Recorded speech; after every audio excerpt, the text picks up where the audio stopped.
আমি তখন MA পাশ করে সদ্য চাকরি পেয়েছি। একটা বিয়েবাড়িতে ওর সাথে আমার আলাপ হয়েছিল। প্রথম সাক্ষাতেই আমি ওর প্রেমে পড়ে যাই। এমন সুন্দরী আর আকর্ষণীয় মেয়ে আমি জীবনে আর দুটো দেখিনি। একটু ভারী গড়ন, যা পুরুষদের প্রচণ্ড পরিমাণে আকর্ষণ করে। ও কলেজ পাশ করতেই ওকে বিয়ে করি। হয়তো আরও 2 বছর আমি অপেক্ষা করতে পারতাম, কিন্তু শ্রীপর্ণার রূপ না চাইতেও প্রচুর অবাঞ্ছিত প্রণয়ী জোগাড় করে দিয়েছিল। তাদের মধ্যে 2-3টে বেশ ক্ষমতাশালী প্রেমিক। ফলে আমি আর কোনো ঝুঁকি নিতে পারিনি। বিয়ের আগে আমাকে আমার কয়েকজন বন্ধু অবশ্য শ্রীপর্ণাকে বিয়ে করতে বারণ করেছিল। কারণ হিসেবে জানিয়েছিল যে শ্রীপর্ণা মোটেই ভালো মেয়ে না। আমার পিঠপিছে নানা ছেলের সাথে ওর নাকি সম্পর্ক আছে। আমি নাকি বোকা আর প্রেমে অন্ধ, তাই কিছু বুঝতে পারি না। ওকে সন্দেহ করি না। আমি বন্ধুদের সব কথা হেসে উড়িয়ে দিয়েছিলাম।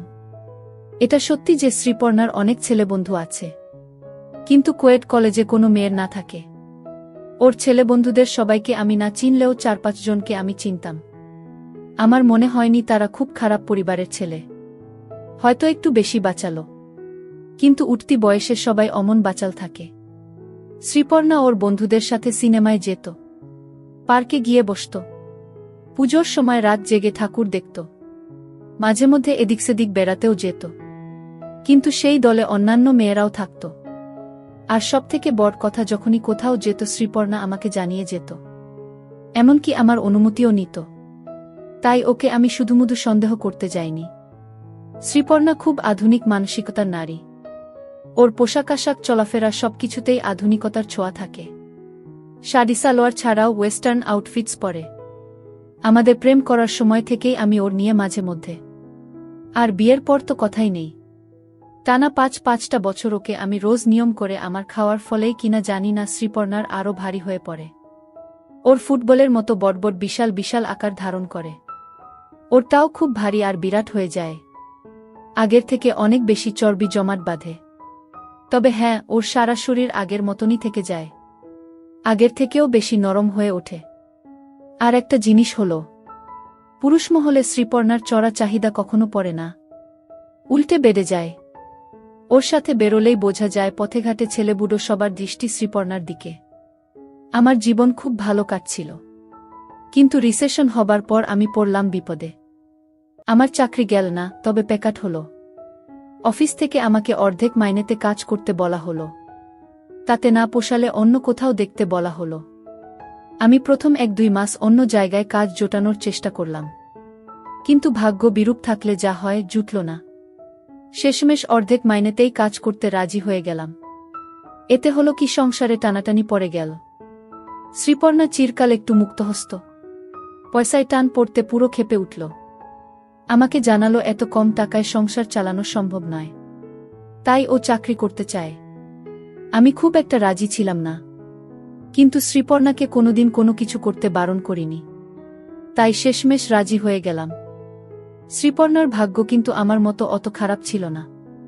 ও প্রথম দিনেই একটা মোটামুটি চাকরি জুটিয়ে ফেলল। 5 স্টার হোটেলে রিসেপশনিস্ট, ইভিনিং শিফটে কাজ, দুপুর 3টে থেকে রাত 12টা পর্যন্ত ডিউটি। মাইনেও মোটামুটি ভালো। শ্রীপর্ণা খুব খুশি, মনটা একটু খচখচ করছিল, কিন্তু ওর আনন্দ দেখে আমি আর বাধা দিলাম না। আমাদের জীবনটা বদলে গেল। সন্ধ্যাবেলায় বাড়ি ফিরে বুকে পাই না। শ্রীপর্ণার ফিরতে ফিরতে রাত 1-1:30 বেজে যায়। ওর মঙ্গলবার অফ পড়ল আর আমার অফিস রবিবার বন্ধ থাকে। আমাকে সকাল 9টার মধ্যে অফিসে বেরিয়ে যেতে হয়, আর ও বাড়ি থেকে বের হয় দুপুর 1:30। একে অপরের সাথে কথা বলার সুযোগ খুব কমে গেল। 2 সপ্তাহ পরে আমি একবার ওকে চাকরি ছাড়ার জন্য বললাম, কিন্তু ও প্রায় খেকিয়ে উঠল। আমাকে জানিয়ে দিল আমার মাইনে এত কমে গেছে যে সেই টাকায় সংসার চালানো যায় না। তাই বাড়তি 2 পয়সা রোজগার করার জন্য ও সারা সন্ধে খেটে মরছে, শুধু যাতে আমাদের সংসারটা সচ্ছল থাকে। এখন আমি যদি ওকে সমর্থন না করে বাধা দিই, তাহলে ওকে অভাবের তাড়নায় পাগল হয়ে যেতে হয়। আমি আর কথা বাড়ালাম না, চুপ করে ওর সমস্ত কথা মেনে নিলাম। এইভাবে 1 মাস কাটল। তারপর এক শনিবার রাতে আমার মোবাইলে শ্রীপর্ণা SMS করল যে সেদিন ওর ফিরতে একটু বেশি রাত হবে। ওর OT আছে। আমি যেন ওর জন্য অপেক্ষা না করে খেয়ে দিয়ে শুয়ে পড়ি। আমি ওকে কল করে কেন ওটি করতে হবে জানবো তারও উপায় নেই। হোটেলে ওদের মোবাইল অফ করে রাতে হয়। আমি আর কি করব? ডিনার সেরে বিছানায় গিয়ে শুলাম, কিন্তু ঘুম এলো না। বাড়ির বউ বাড়ি না ফিরে এলে কার চোখেই বা ঘুম আসে? সেদিন ঘড়ি যেন একটু বেশি আসতে চলছিল। সময় যেন কাটছিলই না। রাত 2টো গেল, 2:30 গেল, এবং শেষমেশ যখন 3টে পেরোল, তখন আমি শ্রীপর্ণাকে মোবাইলে ধরার চেষ্টা করলাম, কিন্তু সুইচ অফ পেলাম। বুঝলাম তখনও ওকে ডিউটি করতে হচ্ছে। আমি বিছানায় শুয়ে ছটফট করতে লাগলাম, আর ঘন ঘন ওর মোবাইলে চেষ্টা করতে লাগলাম। অবশেষে 4টের সময় ওর মোবাইলের রিং বাজল, কিন্তু ও তুলল না। আমি আবার চেষ্টা করলাম, রিং বাজল, কিন্তু আবার ও তুলল না। আমি আরও 10-12 বার চেষ্টা করলাম, প্রতিবারই রিং বাজল, কিন্তু ও তুলল না। আমার টেনশন আরও বেড়ে গেল। কি করব ভাবছি, এমন সময় আমার মোবাইলে ওর মেসেজ এলো। ওর ডিউটি এইমাত্র শেষ হয়েছে, ও ঘণ্টা খানেকের মধ্যে বাড়ি ফিরছে। শ্রীপর্ণার মেসেজ পেয়ে আমি একটু নিশ্চিন্ত হলাম। চাতক পাখির মতো ওর অপেক্ষায় সারা ঘরময় পায়চারি করতে লাগলাম। অবশেষে ভোর 5:30 নাগাদ ও বাড়ি ফিরল। আমি তাড়াতাড়ি গিয়ে দরজা খুললাম। শ্রীপর্ণা দেখেই আমার মনটা ছ্যাঁত করে উঠল। পোশাক এলোমেলো হয়ে গেছে, পিনআপ খুলে গিয়ে মাটিতে লুটোচ্ছে। শায়ের কাছে 3 জায়গা শাড়িটা খুলে গেছে, ঠিকমতো আটকানো নেই। প্রথম 2টো হুক খোলা, চোখের আইলাইনার থেকে মাস্কারা নষ্ট হয়ে গেছে, মুখে ক্লান্তির ছাপ। আমি দরজা খুলতেই আমার দিকে তাকিয়ে হাসল। ওর মুখ থেকে মদের গন্ধ পেলাম। ন্যাকা সুরে আমাকে বলল, আমি খুব টায়ার্ড, অফিসে যাবার সময় আমাকে আজ আর ডেকো না। আমি গম্ভীর মুখে বললাম, আজ রবিবার, আমার আজ ছুটি। শুনে ও বাচ্চা মেয়ের মতো খিলখিল করে হেসে উঠল। ওহ সরি, আমি না ভুলেই গেছিলাম। সরো তো এবার। কি দরজা আটকে রয়েছ? আমার খুব ঘুম পাচ্ছে, আমি শুতে যাই। আমি সরে দাঁড়াতে ও টলতে টলতে ঢুকে সোজা বেডরুমে চলে গেল। আমি দরজা বন্ধ করে ফিরে এসে দেখি ও জামাকাপড় না ছেড়েই শুয়ে পড়েছে। আমি ওকে পোশাক ছাড়ার জন্য ডাকলাম, কিন্তু ও এর মধ্যেই ঘুমিয়ে পড়েছে আর সাড়া দিল না। আমি চুপচাপ ওর পাশে গিয়ে শুয়ে পড়লাম। আর ঘুম এলো না। উঠে পড়লাম। সারা সকাল আমি মনে চাপা অস্বস্তি নিয়ে কাটালাম। শ্রীপর্ণা বেলা 12:30 নাগাদ ঘুম থেকে উঠল। আমি ওকে কিছু প্রশ্ন করার আগেই ও জানালো যে গতকাল ওদের হোটেলে একটা পার্টি ছিল। পার্টি অনেক রাত পর্যন্ত চলেছিল, তাই ওকে ওভারটাইম করতে হয়েছে। এরকম পার্টি মাঝে মধ্যে হয়, তখন সব স্টাফেদেরই ওটি করতে হয়। আমি জিজ্ঞাসা করলাম যে ওকে মদ খেয়েছিল কেন। উত্তরে ও আমাকে ওল্ড ফ্যাশন বলে ঠাট্টা করল, আর বলল এসব পার্টিতে মদ খুব সাধারণ ব্যাপার, এবং গেস্টদের মন রাখতে স্টাফেদেরও একটু আধটু মদ খেতে হয়। আমি যখন ওর পোশাক নিয়ে প্রশ্ন তুললাম, তখন ও ক্ষেপে গেল। বলল যে আমি খুব সংকীর্ণ মনের মানুষ। সারা রাত পার্টিতে খেটে খেটে ওর ড্রেস নষ্ট হয়ে গিয়েছিল, কিন্তু আমি তো সেসব বুঝতে চাইব না। আমার ধান্দা শুধু বুকে সন্দেহের চোখে দেখা। শ্রীপর্ণার মুখঝামটা খেয়ে আমি চুপ করে গেলাম। তারপর ও দুপুর 2টো নাগাদ ডিউটিতে চলে গেল। এভাবে আরও 2 মাস কাটল। আমি সকালবেলায় অফিস চলে যাই আর শ্রীপর্ণা দুপুরে বেরো। আমি সন্ধে নাগাদ বাড়ি ফিরে আসি, আর শ্রীপর্ণার ফিরতে ফিরতে রাত 2টো হয়। ওদের হোটেলে যখন পার্টি থাকে, তখন ও ফিরতে আরও দেরি করে। ভোর 5টা-6টা বেজে যায়। প্রতিবারই ও মদ খেয়ে ফেরে, মাঝে মধ্যেই মাত্রা বেশি হয়ে যায়। ফেরার সময় ওর পোশাক আশাকও ঠিক থাকে না। কিছুদিন যাবত ওর ড্রেসিং সেন্সেও পরিবর্তন এসেছে। আজকাল ও বেশ খানিকটা খোলামেলা জামাকাপড় পরে হোটেলে যায়। মাঝে সাঝেই ছোট ছোট দেখানো ওয়েস্টার্ন আউটফিটস পরে। আমি কিছু বলতে গেলে আমাকে সেকেলে বলে দাবড়ে চুপ করিয়ে দেয়া। আমি আর কি করব? বইয়ের মুখঝামটা খেয়ে চুপ করে যাই। পাড়া প্রতিবেশীতে নানা লোকে নানা কথা বলে, কিছু কানে আসে, কিন্তু কিছু করার নেই। বুকে কিছু বলতে পারি না।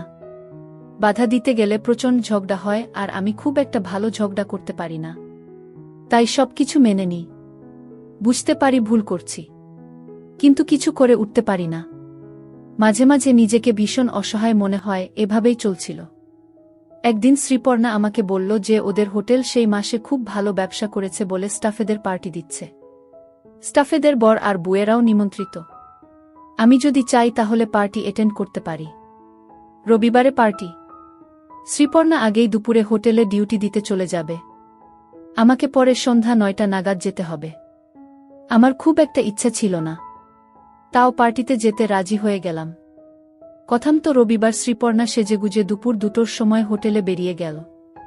স্টাফেদের পার্টি, তাই অন্য দিনের থেকে একটু অন্য ধরনের সাজল। একটা পাতলা ছোট মিনি স্কার্ট পরল।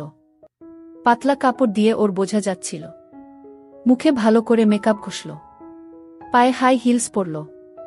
ওর ভারী ছোট্ট খোলামেলা পোশাকটা দিয়ে বেরিয়ে আসতে লাগল। আমি কিছু বলতে চাইছিলাম, কিন্তু মুখ খোলার সাহস হল না।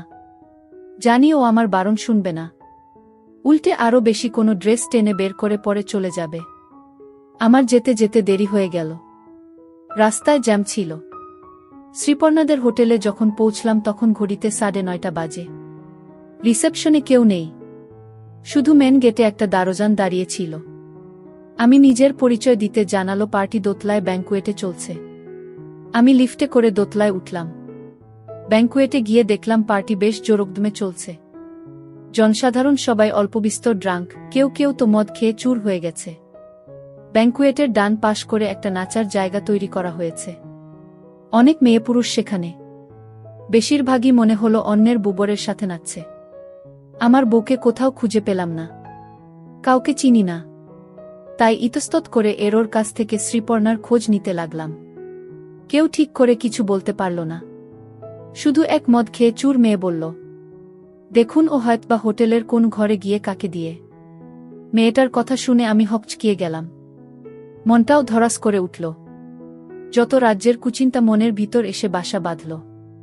আমি আর দেরি না করে আরও ভালো করে বউয়ের খবর নিতে শুরু করলাম। কিন্তু আর কেউ কিছু বলতে পারল না। আমি আর কি করব? ব্যাংকুয়েটের এক কোণে চুপ করে দাঁড়িয়ে আমি বউয়ের অপেক্ষা করতে লাগলাম। আর উল্টোপাল্টা ভাবতে লাগলাম। প্রায় আধ ঘন্টা বাদে পিছন দিকের দরজা দিয়ে শ্রীপর্ণাকে ব্যাংকুয়েটে ঢুকতে দেখলাম। ওর ঠিক পিছন পিছন একটা মাঝবয়সী লোক ঢুকলেন। লোকটার মুখে চওড়া হাসি, যেন দিগ্বিজয় করে এসেছেন। ঢুকেই শ্রীপর্ণা সোজা বারের দিকে এগিয়ে গেল। আমিও বারের দিকে পা বাড়ালাম। ভিড় কাটিয়ে ওর হাত 20 দূরত্বে গিয়ে দেখি বারের টেবিলে ঠেস দিয়ে শ্রীপর্ণা একটা বছর 30-এর ছেলের সাথে ঘনিষ্ঠভাবে হেসে হেসে গল্প করছে। ছেলেটার একটা হাত শ্রীপর্ণা কিছু বলছে না, উল্টে উপভোগ করছে। দুজনের হাতেই মদের গ্লাস। আমি সোজা গিয়ে শ্রীপর্ণার সামনে দাঁড়ালাম। আমাকে দেখে শ্রীপর্ণা হাসল। ওর মুখ থেকে ভকভক করে মদের গন্ধ বেরোল। এই যে তুমি এসে গেছ, আলাপ করিয়ে দি। এ হলো আমার কলিগ বিজয় আর এটা আমার হাসব্যান্ড। বিজয় আমাকে হাই জানালো। আমি উত্তর দিলাম না। জানো বিজয়টা না খুব পাজি, খালি অসভ্যতা করে। সুযোগ পেলেই হাত দেয়। তুমি একটু ওকে বকে দাও তো। শ্রীপর্ণা, তুমি এত শুধু আমি কেন যে কেউ তোমার হাত দিতে চাইবে? যা, কি যে বলো। আমি আবার কোথায় আগুন? কি বলছো কি শ্রীপর্ণা? তোমার মতো মেয়ে আমি দুটি দেখিনি। তোমার দোকানপাট দেখলে মাথা খারাপ হয়ে যায়। দেখছো ছেলের মুখের ভাষা দেখছো? পাজি, অসভ্য। আমার বরের সামনে আমার সাথে ফ্লার্ট করতে তোমার লজ্জা করে না? এই তুমি ওকে আচ্ছা করে বকে দাও তো গু। সরি দাদা, দোষ নেবেন না। শ্রীপর্ণাকে দেখলে সত্যি সামলানো যায় না। এই দেখুন আপনার আগুন বউয়ের সাথে কথা বলতে বলতে আমার কেমন ফুলে উঠেছে বলে বিজয় তার উপর ফুলে ওঠার দিকে ইশারা করল। ছোটলোক, খালি আমার দেখা, কিন্তু নিজেরটা তো কোনোদিন দেখালে না। স্বার্থপর বলে শ্রীপর্ণা বিজয়ের উপর হাত রাখল। এখানেই দেখবে নাকি আলাদা নিরিবিলিতে যাবে? চলো।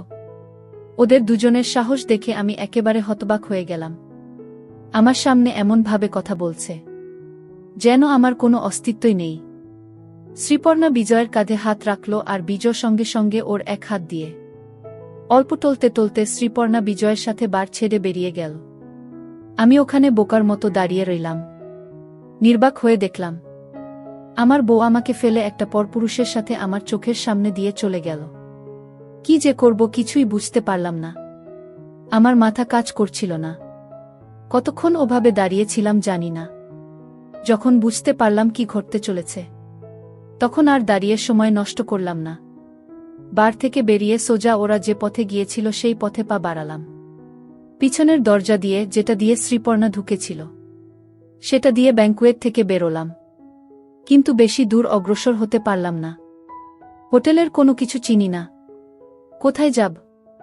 কিছুক্ষণ ধরে এদিক সেদিক খোঁজাখুঁজি করে কোথাও কাউকে না পেয়ে হতদম হয়ে আবার ব্যাংকুয়েটেই ফিরে এলাম। ব্যাংকুয়েটের বারে গিয়ে দাঁড়ালাম। আমি ড্রিঙ্ক করি না। অন্ধকারে এক কোণে চুপ করে দাঁড়িয়ে থাকলাম। প্রায় 1 ঘন্টা দাঁড়ানোর পর আবার শ্রীপর্ণাকে দেখলাম। পিছনের দরজাটা দিয়ে ঢুকল। ওরা বারের দিকেই এগিয়ে আসলো। বারে এসে আমার ঠিক বিপরীত কোণে গিয়ে দাঁড়াল। বারের হালকা আলো দেখতে পেলাম শ্রীপর্ণার ড্রেস ইতিমধ্যেই ভালো রকম নষ্ট হয়ে গেছে। শুধু বোতাম নয়, হঠাৎ লক্ষ্য করলাম শ্রীপর্ণার পরা পকেট থেকে ঝুলছে। বুকে এমন অবস্থায় দেখে আমি একদম হতভম্ব হয়ে গেলাম। আমার গা হাত পা কাঁপতে লাগল। ওরা বেশ জোরে জোরে কথা বলছিল। কিছু আমার কানে ভেসে এলো। তোমার বরকে কোথাও দেখতে পাচ্ছি না। কে জানে কোথায় পড়ে আছে। তোমার বর তোমাকে কিছু বলে না? বললেই বা শুনছেটা কে? কিছু মাইন্ড করে না? করলে করবে, আমি কেয়ার করি না। এমনিতেও ও একটা মেরুদণ্ডহীন লোক। আমি বেশি পাত্তা দিই না। সেটা তো দেখতেই পেলাম, যেভাবে আমার সাথে বেরিয়ে এলে। বেচারা পুরো ভ্যাবাচাকা খেয়ে গেছিল। বেচারা মনে হয় আগেই বুঝে গেছে তোমার মতো এত মেয়েকে ও রাখতে পারবে না। বুঝে গেলেই ভালো। শ্রীপর্ণা আর রাজ একে অপরকে হাই বলল। মিনিট 3 বাদে ওরা 3 জনে বার ছেড়ে বেরিয়ে গেল। এবার আর আমি দেরি করলাম না। ওরা পিছন ফিরতেই ওদের পিছু নিলাম। 3 জনে ব্যাংকুয়েটের পিছনের দরজা দিয়ে বেরিয়ে করিডোর দিয়ে সোজা এগিয়ে গেল। আমি হাত 25 দূরত্ব রেখে ওদের পিছন পিছন চললাম। 3 জনে গল্পে মশগুল। কেউ যে ওদের পিছু নিয়েছে সেটা খেয়াল করল না। আমার বউ 2 জনের সমর্থন নিয়ে টলতে টলতে চলেছে। ওরা লিফটে উঠে পড়ল। আমি পড়ে গেলাম মুশকিলে। এবার কি করব? লিফটের কাছে গিয়ে দেখলাম উপরে উঠছে। 7 তলায় গিয়ে লিফট থামল। লিফট আর নামল না। আমি তখন আর কি করি? বাধ্য হয়ে সিঁড়ি ধরলাম। 5-5টা তলা হেঁটে উঠতে হাঁপিয়ে গিয়েছিলাম। 7 তলায় উঠে দেখি সারি সারি ঘর। কোনো ঘরে যে ওরা আছে কিছু ঠাহর করতে পারলাম না। অতি সাবধানে সব ঘরের দরজা একবার করে পরীক্ষা করলাম। কিন্তু সবটা দরজাই বন্ধ আর কোনো ঘর থেকে কোনোরকম সাড়া শব্দ আসছে না। হতাশ হয়ে ফিরে যাব কিনা ভাবছি। এমন সময় উপরের ছাদ থেকে একটা চাপামতো শব্দ পেলাম। আমি তাড়াতাড়ি সিঁড়ি দিয়ে ছাদে উঠলাম। উঠেই যা দেখলাম তাতে মাথাটা বাই করে ঘুরে গেল।